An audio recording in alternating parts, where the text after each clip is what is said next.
Salut, si on se retrouve dans cette vidéo, c'est donc pour parler de la formule de Tartaglia-Cardan, à vos souhaits.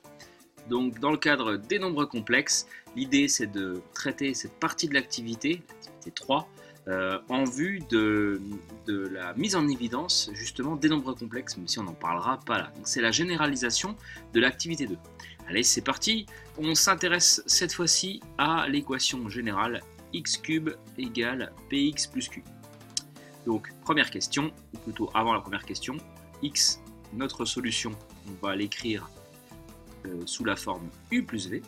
Et donc, on vous demande dans un premier temps de vérifier que si on pose 3uv à p, et puis u plus v cube qui est égal à q, vous devez voir les similitudes par rapport à l'activité 2 précédente, alors, eh bien, x est solution de e. Mais c'est quoi e? E, c'est l'équation de départ, celle-là. Donc allons-y.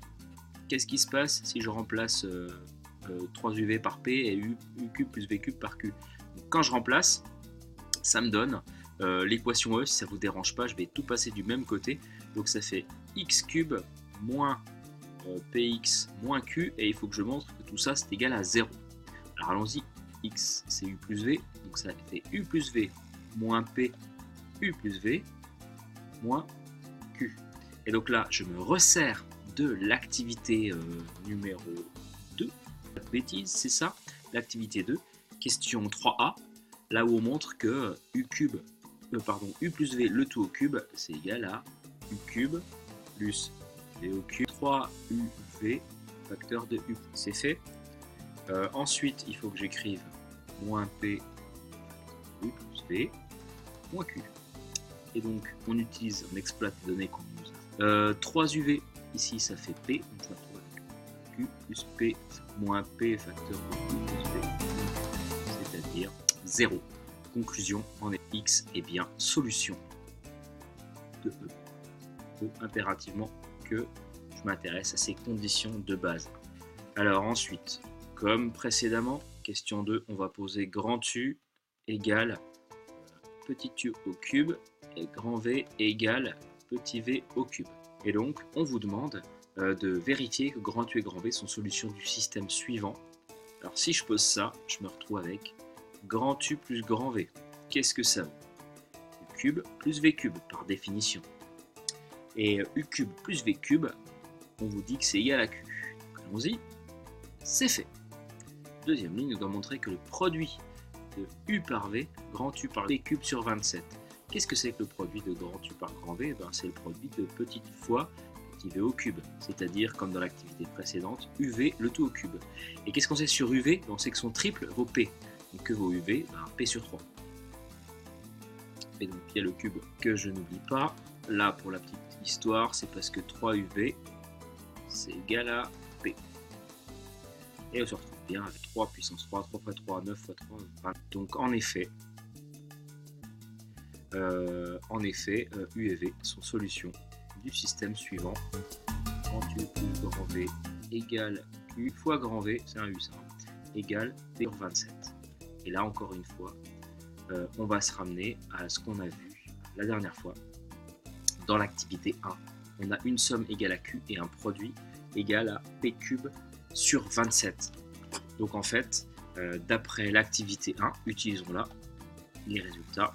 Utilisons l'activité 1, à condition que, évidemment, et commencer par là, et vous savez que c'est le cœur du problème, il faut que la somme au carré, et la somme c'est qui ici c'est Q, que Q au carré soit plus grand ou égal à 4 fois le produit c'est P cube sur, à condition que Q au carré soit plus grand que ça, eh bien on peut conclure que grand U c'est égal à, et on s'accroche, 1 sur 2, je vais de les relire en même temps que j'écris, donc ça donne la somme, Q, moins racine carrée de la somme au carré, moins 4p cube sur 27. Je ne crois pas avoir fait d'erreur, je relis ce que j'ai fait, ça a l'air d'être bon. Ça c'est U, grand U, et grand V, la même chose. À ce niveau-là, ceci. On a grand U, on a grand V. Déjà, une bonne chose de faite. Maintenant, l'idée, c'est qu'on arrive à trouver le petit x. Donc pour avoir le petit x, il faut avoir petit u et petit v. Donc là, on va passer à la racine cubique. La condition, j'en ai parlé, je vais quand même la souligner ici. Vraiment, il faut que ça soit vérifié. Sinon, je suis dans le cas irréductible parlé ce matin. Donc, je reviens sur x. Je ne vais pas avoir la place de terminer ici, je pense. Donc, je vais rebasculer sur une deuxième page de x. Petit x, c'est... Et qu'est-ce que je sais de petit u? C'est racine cubique de grand U. Vous savez, il n'y a qu'une solution. Et puis petit v, racine cubique de grand V. Pour l'instant, ça donne quoi? Ça donne la racine cubique de ce truc-là et de ce truc-là. Hop, petit montage. Donc voilà, racine cubique de la première, grand U, plus racine cubique de la deuxième. Il y a bien la petite différence, 1 plus 1 moins. Bon, bah, l'idée maintenant, c'est d'arriver à améliorer tout ça. Alors, on va détailler ça tranquillement. Je vais prendre une nouvelle page. Hop, et voilà, c'est bon, vous êtes toujours là. On respire, on souffle bien, on se détend. On va continuer. C'est bon, tout le monde est relax. Alors, c'est parti.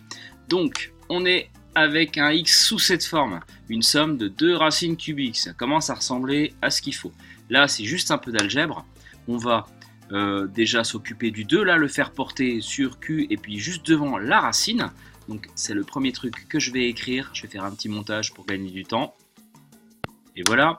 Donc là, l'idée, c'est de supprimer cette barre de fraction qui est vraiment pénible. D'ailleurs, il n'y en a pas ici. Donc on se retrouve avec Q sur 2. Ici et puis ici, évidemment, de manière symétrique. Et puis là, on met un 1,5 devant entre le moins et la racine. Et puis là, entre le plus. Et puis là, pour arriver à ce qu'on veut, au final, on va juste faire rentrer ce 1,5 à l'intérieur de la racine. Donc refaire rentrer 1,5 à l'intérieur de la racine, ça suppose d'écrire 1/4. Racine de 1/4, ça fait bien 1,5. Donc en fait, je vais supprimer ce coef et celui-là. Et puis là, on va mettre Q carré sur 4, qui est ici. Et puis du coup, 4 fois 27 en bas, avec le 4, ça va se rayer. Donc il n'y aura plus de 4 ici, c'est normal. Et voilà, bravo, vous avez réussi à trouver la formule de Tartaglia-Cardan.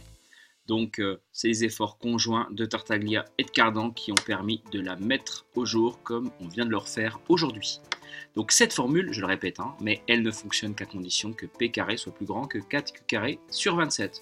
Bon écoutez, après cette grosse partie théorique, l'idée c'est quand même d'appliquer tout ça. Donc on va le faire sur un petit exemple pour finir.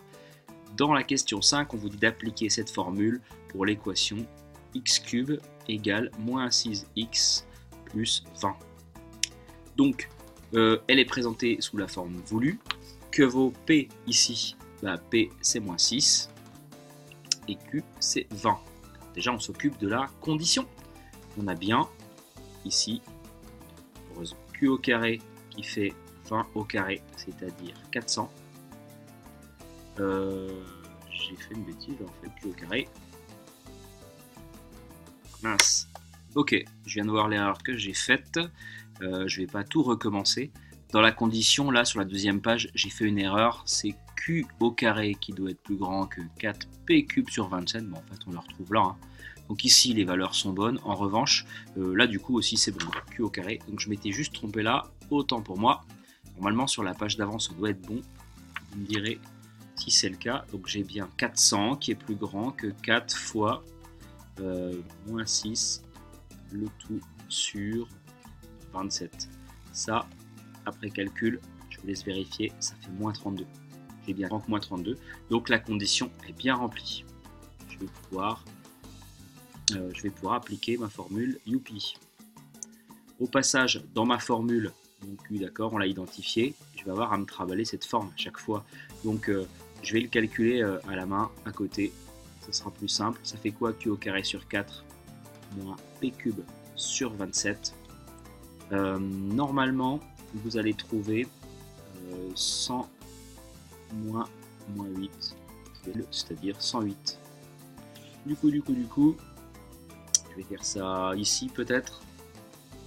Le x que je trouve, c'est racine cubique de, alors Q sur 2, ça fait 20 sur 2, ça fait 10.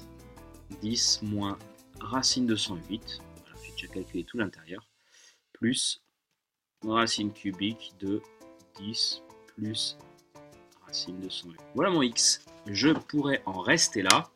En revanche, à la calculatrice, vous pouvez vérifier que 108, c'est 3 fois 36, je crois. Vous tapez racine de 108 directement. Et normalement, il est affiché 6 racine de 3. Je peux aussi l'écrire comme ça. Plus racine 10, plus 6 racine de 3.